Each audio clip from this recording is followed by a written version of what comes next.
அருட்பெரும் ஜோதி அருட்பெரும் ஜோதி தனிப்பெரும் கருணை அருட்பெரும் ஜோதி. அனைவருக்கும் வணக்கம். நான் வைத்தியர் செல்வகணேசன், புஷ்பவனம் வேதாரண்ய கோயிலிருந்து பேசுகிறேன். இன்றைக்கு நம்முடைய தோட்டத்தில் இருக்கக்கூடிய வில்வ மர வகைகளை பற்றி பார்க்கலாம். இந்த வில்வ மரத்தினால என்னென்ன நன்மைகள் நமக்கு கிடைக்கின்றன, அதனுடைய பலன்கள் என்ன அப்படிங்கிறத பற்றியும் விரிவாக பார்க்கலாம். மரம் கற்பூர வில்வம். இதனுடைய இலைகளை கிள்ளி மோந்து பார்த்தோம்னா ஒரு கற்பூர வாசனை வரும். மகாவில்வம், இதில் 14 இலைகள் வரைக்கும் அந்த வில்வத்தில் இருக்கும்.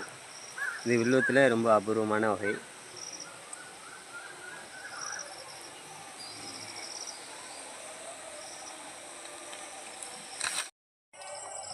இது மிக அபூர்வமான ஒரு வில்வ வகை.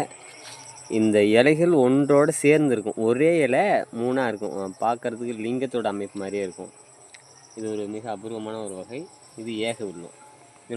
இந்த வில்வ வகை வந்து நம்மளுடைய நாகப்பட்டினம் நீலதாட்சி அம்மன் கோயிலில் உள்ள ஒரு வகையான வகை. இதனுடைய இலைகள் ஒரு மாதிரி சுருண்ட மாதிரி இருக்கும். காய் வந்து மற்ற காய்கள் மாதிரி இல்லாமல் ஆப்பிள் மாதிரி உள்ளுக்குள்ளே ஒரு பந்து சைஸுக்கு ஆப்பிள் போல் உள்ளுக்குள்ளே ஒரு குழி பகுதியாக காணப்படும். இது நம்முடைய நீலதாட்சி அம்மன் கோயிலில் இந்த வகையான வில்வம் இருக்குது. இந்த வில்வ வகை நம்ம வீட்டாலையும் இருக்குது. இது வந்து சொல்லப்படுது, இது கோயம்புத்தூர் பகுதியில் வனப்பகுதியிலேருந்து கிடைக்கப்பட்ட ஒரு அபூர்வமான வகை தான். இந்த வில்லத்தோட காய் வந்து பனங்காய் அளவுக்கு மிக பெருசாக இருக்கும். இருக்கிறதுலே பெரிய வகையான வில்வம் இதுதான். இதனுடைய இலைகளும் பெருசாக இருக்கும். இது இப்போ சின்ன செடியாக இருக்குது, அதனால் இலை ஓரளவுக்கு தான் இலை பெருசாக இருக்குது. இதனுடைய இலைகள் பெருசாக இருக்கும். அதுபோல் இதனுடைய காய்களும் மிகப்பெரியதாக ஒரு பனங்காய் அளவுக்கு இதனுடைய காய்கள் இருக்கும்.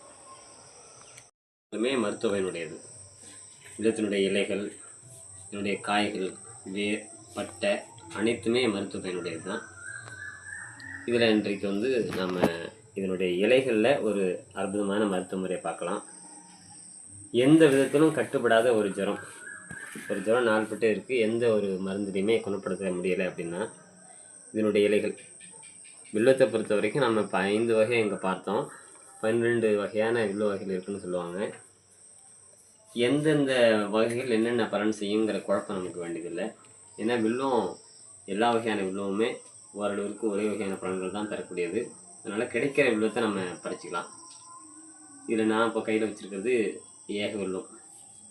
எந்த வகையான வில்வமாக இருந்தாலும் ஒரு கையளவு இலை, 20 கிராம் தோல் நீக்கி சுத்தம் செய்த சுக்கு, 20 கிராம் மணல் தூசி நீக்கி சுத்தம் பண்ணிய சீரகம், 20 கிராம் மிளகு.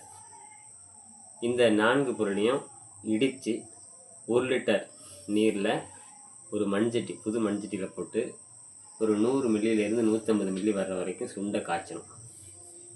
இது காய்ச்சும் பொழுது இந்த சுக்கை நாம் தட்டி போடணும். சுக்கை ரொம்ப நச்சு பவுடராக போட்டோம்னா கஷாயம் குழன்னு வந்துடும், நம்ம வடிகட்ட முடியாது. அந்த சுக்கை மட்டும் தட்டி போட்டுக்கணும்.